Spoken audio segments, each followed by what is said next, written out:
Hey friends, welcome to this live. My name is Elena Motonono and I help online language teachers and coaches work more sustainably. I believe that sustainability is something that allows us as online language teachers be most effective and work from our heart and from our passion and not from our traumas and burnout. And that is very important because when we work from our passion, when we work from something within us that compels us to do this work, we are able to impact people in the most amazing way. When, however, we're working from our traumas, when we're working from our burnout, and when we are completely all the time driven by burnout and this kind of hustle, we're not able to impact the people. And that's kind of the thing that always stays with me. Like, if you are not able to do your work well, why do it? And the thing is, when we are running a business, it's very easy for us to get stuck in this day-to-day life of one student to the next, one student to the next. And we don't have the mental capacity to think about the business, its future, to think about where we want to go, to think about how we want to improve, right?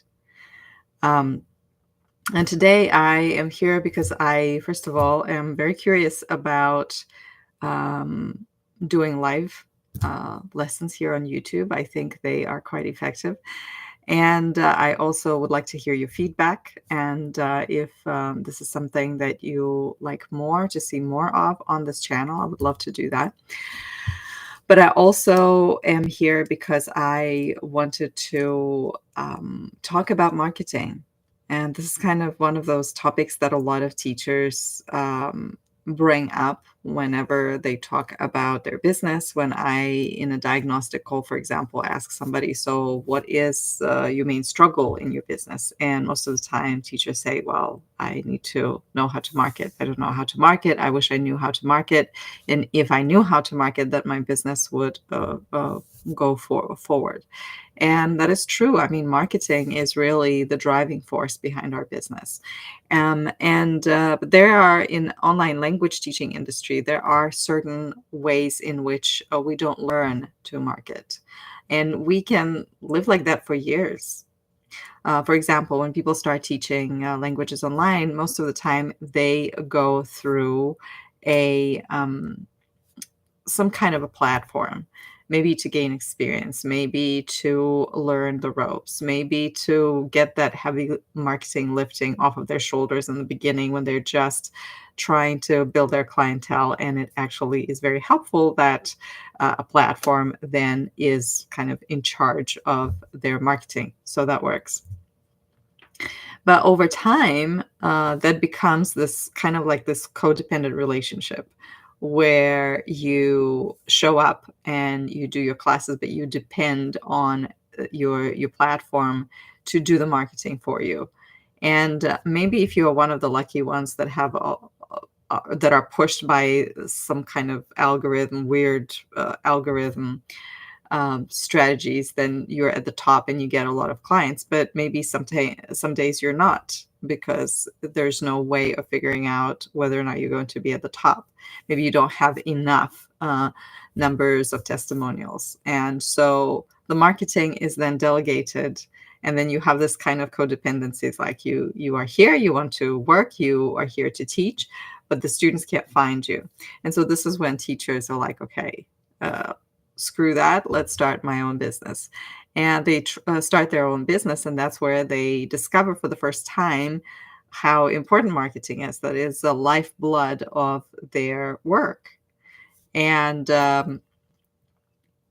when you are teaching on a platform, initially you think that as long as you're doing your job well, you're going to get clients, which is and isn't always true. And then in a platform, you recognize, oh, okay, so there's also algorithm, and there's also such a thing that people finding or being able to find you or not being able to find you.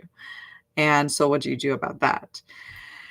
And then you go on your own and you branch out on your own and you start teaching online. You have your own, business. And maybe you start an Instagram account. Maybe you start a YouTube channel. Maybe you start a Facebook page. Maybe you start a podcast. And that is all created so you can find new clients. And maybe you find several clients. Maybe some people from the platform decide to quit the platform, come with you because they like your work and they want to stay with you. And then word of mouth starts working very well. So the people that are working with you and they're happy, and then their friends, kind of like when they get around the New Year's and they say to themselves, I want to learn a language. And then they go to their friends and the friends recommend you. And this is how you grow your clientele. And word of mouth marketing, which I hear a lot about all the time, like utilize it. And I always talk about that as well because it's the easiest way of getting your word out there. It's very easy to find clients. But what happens is the darker side of word of mouth marketing is that it's not reliable, really. It's not reliable because you only focus on this one group of students. You are only teaching them. You're doing the best to teach them. But then you don't do any kind of marketing because all your effort and all your time and all your resources, everything, your mind, right? The space in your mind that could help you create some creative marketing campaigns is all pushed to the margins, all pushed to the side. You are no longer really focusing on marketing as much.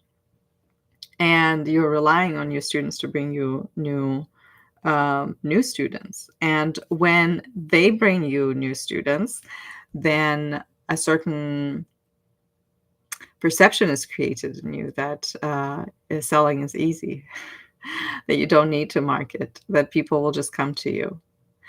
And that is the darker side of marketing that is kind of challenging because when you become convinced after a certain period of time that the only way for you to find clients and the only way for you to grow in your business is by doing your job well, as in teaching, and then your people just find you and knock on your door, there's no incentive for you to get out of your comfort zone. There's no incentive for you to try and do some things differently. There is no incentive for you to get into the uncomfortable situation of making an offer. There's no incentive for you to figure out how you're different from other teachers out there because you're only working in this tiny little microcosm where everybody loves you and everybody knows that you can do a fantastic job.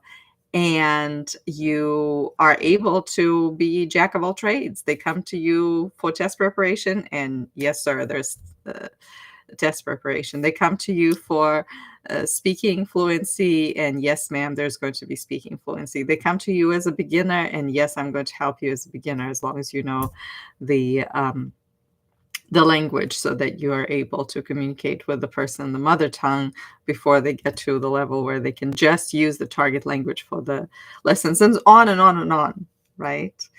And so when you go out there in order to market and sell, you need to actually present your offer in some way. But you can't do this because the platform didn't teach you and the word of mouth did not teach you how to do that. And on quite the opposite, you get to a point where you are actually not aware of your uniqueness because the working with different students has forced you to kind of be whatever people need you to be. It's interesting because years ago when I was coaching on niching, and I would work with a teacher, and I said, well, what do you like? What are your passions? And so we're doing this exploratory kind of questions and thinking about like how are your passions? How can they be translated into your business? And people are like, well, I don't know what my passions are. And what I discovered is a lot of teachers, when they are in this, all I need to do is the immediate action of 5 to 7 classes a day. If one got canceled, how do I reschedule? And after I reschedule, this is my so everything you're doing is kind of immediate in the immediate area, and you never have the time to really connect with yourself. You only feel something when you're burned out. And I know that, personally. I know that on my own experience, and that is why I'm so passionate about sustainability. Because if our work is not sustainable, we are not working from our passion, we're working from our burnout. We're bringing burnout and all that it entails into our students' lives. That's a part of the package that we bring. And so, if you started working on your own, if you started reaching out, if you started like, okay, I want to finally have a sustainable business at some point, what do you do? Well, in the beginning, you need to acknowledge that um, relying on word of mouth is not going to take you anywhere far. So while we continue staying in that kind of fantasy that, oh, as long as people just talk about me, I will be good, we're not going to grow. So that is one of the things that is, really important to keep in mind. And secondly, we want to think about creating the space in our business for marketing. I mean, yes, you can take as many courses that you want about marketing. You can watch as many videos on YouTube. You can research articles. But unless you have the space in your business and in your brain to think about marketing, it's going to be very difficult to do anything, to decide what is going to work. It's going to be like all this knee-jerk reaction. You're not going to be taking action that will actually be helpful in the long run. It will be a knee-jerk reaction, kind of like putting a plaster on top of something. So you need to create space for marketing. And that is why thinking about different and alternative ways of teaching your current students other than one-on-one is super important. And that is why, like in the community that I work with, the Smart Teachers Library, that, by the way, opens at the end of November. But in that community, we focus just on that because that is the first step towards doing everything else. Strategic thinking. You can't think strategically when all that your brain does is thinks about from one lesson to the next. So creating space. Finding ways to reach out. Okay, so marketing in the very beginning is challenging because you go out there, you don't know how to talk about yourself, you don't know how to present yourself because everything that you've done in your career up to this point has been a response to other people's needs, right? But when you are going and marketing your services and talking about the work that you do on YouTube or podcast, you need to go and proactively talking about your services, which means you need to say no to some things and need to say yes to some things. You need to talk about what is it that makes you stand out. And if you've ever tried to think about that, right, in the niching workshops, I have a workshop called Dare to be Different, also on the subject. That is not an easy thing to think about. It's not something that you can just sit down and decide, okay, today I'm going to be this niche. Tomorrow I will be another niche. No, it is a much deeper way, especially if you want to connect with people on a deeper level, especially if you do not want to use fear mongering and shaming, which I hope none of us does, because yes, it works, and no, it's not effective. It does not work in the long run, does not create impact, it does not create connection. It's not something you want to do. And so if you want to go beyond the here's how you do stuff, you need to go deeper. And you need to create space to think about it. And once you've created the space, then you go out there and you talk about it. And it's one of those things that is the paradox. is the more you talk about your services, the better you get at talking about your services. And sometimes teachers think that if they just sit there, and think long and hard about their niche, they will get it all 100% together, and then they will be able to go out there and make sense. And that's the thing. In the beginning, it won't make sense a little bit, and that's okay. When I started speaking English, English is not my first language. In the beginning, I was speaking very slowly. It took me forever long. It was painful to put together a sentence. It was painful to listen. It just took a lot of time. And you need to allow that for yourself. And of course, if you are spoiled by word of mouth marketing, which I was for a number of years, I felt like I was okay with marketing until I started doing that on my own. So going out, finding, choosing your platform and just sticking with one and not trying to decide the perfect one and not trying to figure out how you are going to discover a perfect way of marketing that has a 100% conversion rate. That is all something that keeps you from marketing.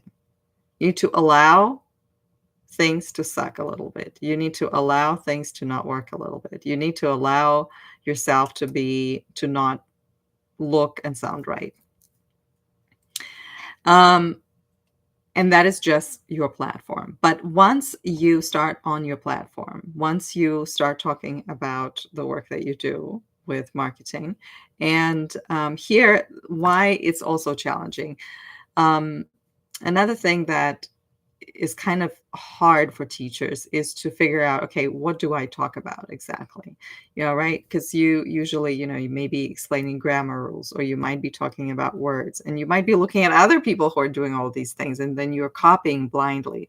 But it doesn't always work, because other people may have started 10 years ago, and so now they have a larger following than yours, and so on and so forth.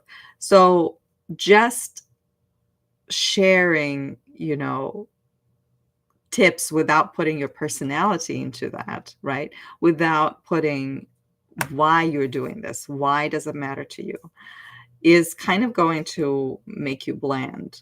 And so, while in the beginning, you're not going to come in, again, I'm coming back to the idea, it's not going to be perfect in the beginning, and it's okay not to expect perfection. In the beginning, it's going to be, a hodgepodge of everything. But as you evaluate your every video, or as you evaluate your every podcast, as you start hearing from people, then you start improving. And that's why it's, I think, critical to build connections with other creators, with other online language teachers that are doing similar things. That's why I think being in a community has so many benefits, because it allows you to move forward faster. My business started moving forward faster when I began making connections with other people. When I went not just to my platform to post my video, when I went and I wrote for another blog, when I went and I wrote for somebody's, publication on Medium, for instance, when I went and did a YouTube interview with somebody. So that's where you actually start growing. That's the next point of marketing. So after you create the space, and after you allow yourself to think about what is it that you're doing, after you accept that the first time you go out there, it's going to be probably not ideal, and you need to tolerate the suck and accept it and keep going anyway. After that, you want to start collaborating, because that is the easiest way for you to actually bring, and attract the people that might be resonating with the work that you do more, right? And so that's why, being a part of an online summit or a conference, or, maybe somebody is organizing a retreat, it is very, very important to step out and say, yes, I'm ready, and I'm going to make the time for it. And hopefully by then you will have started to work sustainably, and then you will be available for such collaborations. And then the next thing that is really difficult for people, and it's a next important point of learning, is making offers. So when you go out there, when you create your video, when you put your podcast out there, there's a lot of tension that teachers experience, a lot of embarrassment about talking about their services.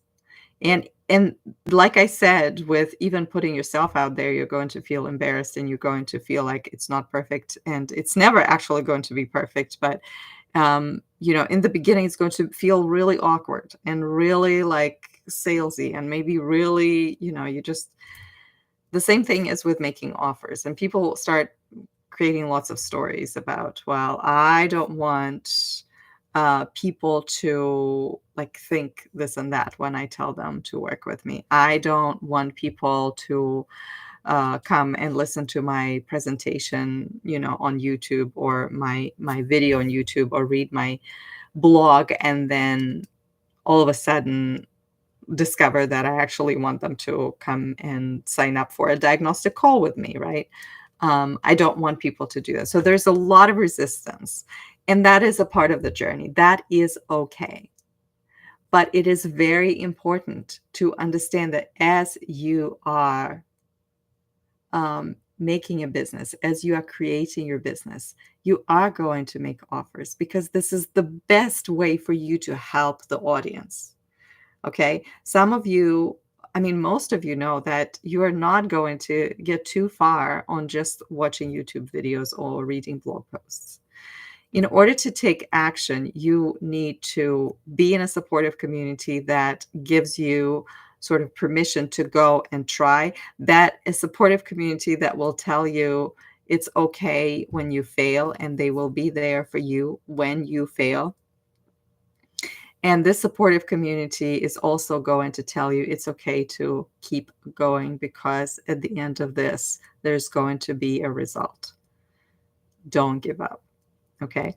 And so making offers is something that is super difficult, because you are going to hear rejection. You go on Instagram and you say, hey, I've got 5 spots for 5 new students, and guess what? You may not hear from people, right? People may not reach out. And so then you create all kinds of stories about, oh, people think I suck, or people are this, or people are this, or I am this. And this is where processing your own failure is so critical, Inside the Smart Teachers Library, we have the tools that we call them self-coaching tools, that allow us to process failure, that allow us to process and change our relationship with goals, that allow us to change the way we think about failure. Because if we go out there and we try the first time and we say, oh, well, it's not going to work, it wasn't meant to be, then we're never going to stick with anything, and we're never going to achieve anything. So it's very important to, as we go and make offers and hear nothing, or people come to your diagnostic call and or maybe discovery call, and you tell them how they can work with you, and then they say no, it's very important to feel those feelings, to process those feelings, and to process failure, and to change the way we think about failure, and to still be willing and open to go and fail forward. And that is a part of marketing. That is a part of marketing, is going and talking, really talking about your services, talking about your one service, right, to begin with. You don't want to be like, I can do this and this and this and this. You can focus on one thing, and it's very, very important for marketing your own business. And the final piece of marketing is analysis. You go back after you tried something, and then you analyze. So for example, when you have a diagnostic call with somebody and you recorded it, right? And the person said, no, I don't think it's too expensive for me, or I don't have the time right now. And you didn't know what to say at the moment. You didn't know how to proceed from this, right? You hear somebody's objection. Well, I don't know if it's effective. They will tell you, I don't know if your method is effective. How do I know that it's effective? And those are all valid objections. Some of them we have less control over, like some person's money, right? Or financial situation. We can't really impact that. But what we can impact is how we talk about our services and how we connect with people and how we um, compel people and talk to them about the change that we seek to make with the work that we do. And so when you record and somebody says no, then you go back to this recording and view that and take notes to see how you could have done this better. And I can guarantee you that when you're going to watch yourself try and sell something, right, and talk about your services in this one-on-one setting, it's going to be very uncomfortable as well. Okay. But that is also a part of the process. You take notes, you look at where the person is, you try to figure out like, okay, how can I help this person better next time? And and then you go back at it again. You do not give up. You do not give up. So marketing in a nutshell, marketing that has impact, marketing that has long-lasting impact that will allow you to sell courses and products, sell through email, sell in a workshop, sell in one-on-one setting. It all goes back to the idea of how much you're willing to tolerate discomfort, how much you're willing to tolerate your own mindset blocks and limitations, how much you're willing to look into this belief that tells you, for example, I don't think I need to make offers on my YouTube channel. And then ask yourself, well, why is that? Is there a fear there? Or am I like here to please everybody? Or am I here like wanting to have clients and I am actively hiding that I want to have clients and I'm not telling people? Because that happens too. So, with that, I want to ask if you have questions. You can drop them in the chat. It would be fantastic. I would love to answer. And while you're doing that, I wanted to remind you that the community for online language teachers that I started 6 years ago is opening for the final short enrollment this year at the end of November. And if you want to learn more about the pricing and how it works, and also get a sneak peek into the um, the the process of the materials that I share with teachers in the library, you can sign up for the waiting list, and I'm going to put it in the description. But right now, you can take a look here in the comments section in the chat. And you can learn more about that.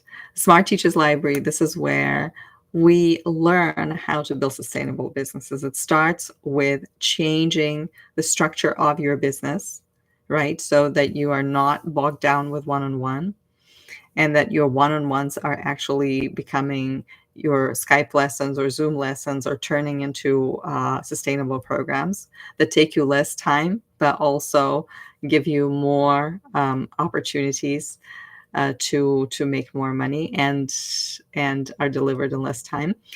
And then we look at our mindset, how we perceive certain things, and change the things that keep us stuck so that we could move forward with more courage and we could really market.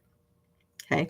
There's also access to a wonderful community of creators that could help you go out there either on YouTube or podcast. They will host you and talk to you about your journey of language learning. And that might be your first step towards getting new people inside your program. Or maybe it will just be your first step of getting yourself out there and trying to not be afraid anymore to be small, and stop telling yourself stories that you need to be small. and hide. Thank you so much for being here. I really appreciate it. I hope this was helpful to you. Let me know in the comments. And if you have any more questions or themes or topics you want me to talk about in my upcoming lives, I would love to hear your feedback. Thank you so much. And until next time, bye.